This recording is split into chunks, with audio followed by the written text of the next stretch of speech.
Hi guys, good afternoon. Magluto tayo ng para sa dinner. Nag-busy ako guys sa store, kaya ngayon lang ako nakapag-vlog at saka umalis din kami ni Daddy. Bumili kami ng mga kaunting stock sa store. Kasi ayaw namin guys na maubos yung mga stocks ba na binibili all the time, mga fast movers. So, minsan kaunti lang kasi kami guys pag bumibili kami ng mga stocks, hindi namin dinadamihan para hindi siya mag-old. Tapos mabilis din yung labas ng stock. So kaya yung magluto tayo ng ano guys, ito free na to, yung powder para siyang crispy fry, at saka ito yan, Magnolia fried chicken. Ayan.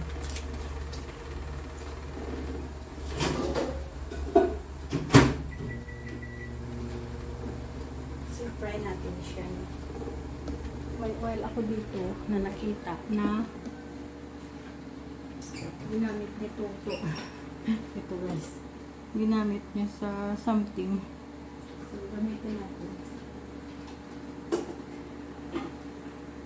Hopefully, it should work doon sa ano guys, sa ano na yan, sa induction stove.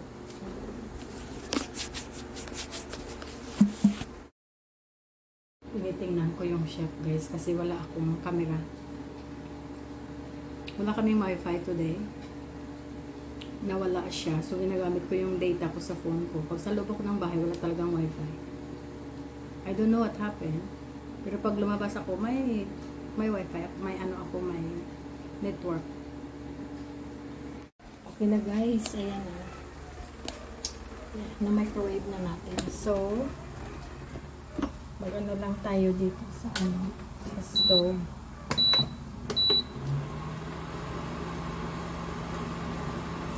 Ayan, tapos gamitin natin itong powder. And then, wala, may chicken na tayo. Diba? Okay guys, mag-prepare muna tayo ng chicken. Ito guys ay binibinta namin sa store. Ay Magnolia na fried chicken. Maliit siya guys. So guys, may bumili sa shop. Kaya naputol yung ano ko. Pero okay na. Nakapag ano na tayo. Luto nito. Yung maliit na pack parang 4 pieces lang siya. Yung malaking pack medyo marami kasi 1 kilo. Enough na to sa amin kasi 3 lang naman kami guys. So okay siya.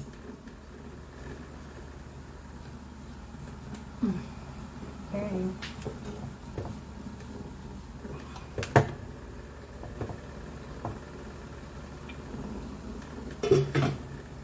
Ito na siya. Ayan. 4 pieces. Okay na yan guys. Tapos may spaghetti kasi kami dyan sa ano. Naluluto.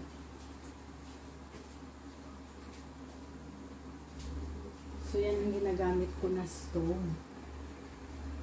Yung induction stove. Maganda pala siya, guys. Kasi, hindi siya magasto sa kuryente. Tapos, controlled ang heat na kung saan lang yung pot mag-touch, yun lang ang umiinit na circle yung sa labas. Hindi kasi magnetic siya. So, ayun. Yun pala. Hindi ko alam. Ngayon, alam ko na. So, kasi minsan, pag nagbibinta sila ng mga ano, hindi ka maniwala agad kasi alam nyo naman, marami yun. Para makabili ka lang, hirap. So, I don't listen agad-agad pag hindi ko kilala talaga. So, hugasan natin yung mga ginamit natin para wala tayong kalat after cooking. Dito ako sa loob nagluluto, so dapat walang walang spill. Naglalagay ako ng pan para hindi mag-ano yung bahay. Pag basta hindi lang siya ma-spill all over the place, malinis naman yung counter. Nilinisan lang agad. Ang dami pa namin naiwan rambutan. Tapos, may ano pa kami, may lansunis, may marami pang mangustin. Kakain ako mamaya. Mangustin. Minsan guys, kinakain ko yan. 1 kilo ko lang. Pero nag-slow down muna tayo kain. So, ayan. Tawagin natin si Daddy kasi gusto niya kumain na ng spaghetti kasi gabi na. 6 o'clock. 6 o'clock na. Dad?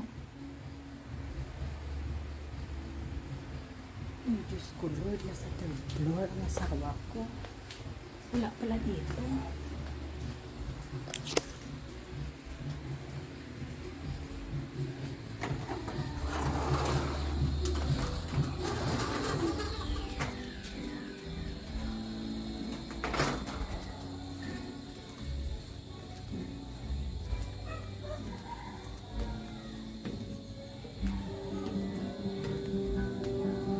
Dinner? Hey, brother. Dinner? There's an endless road.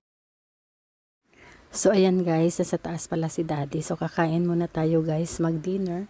Thank you so much guys for watching and we'll see you guys in our next vlog. Bye!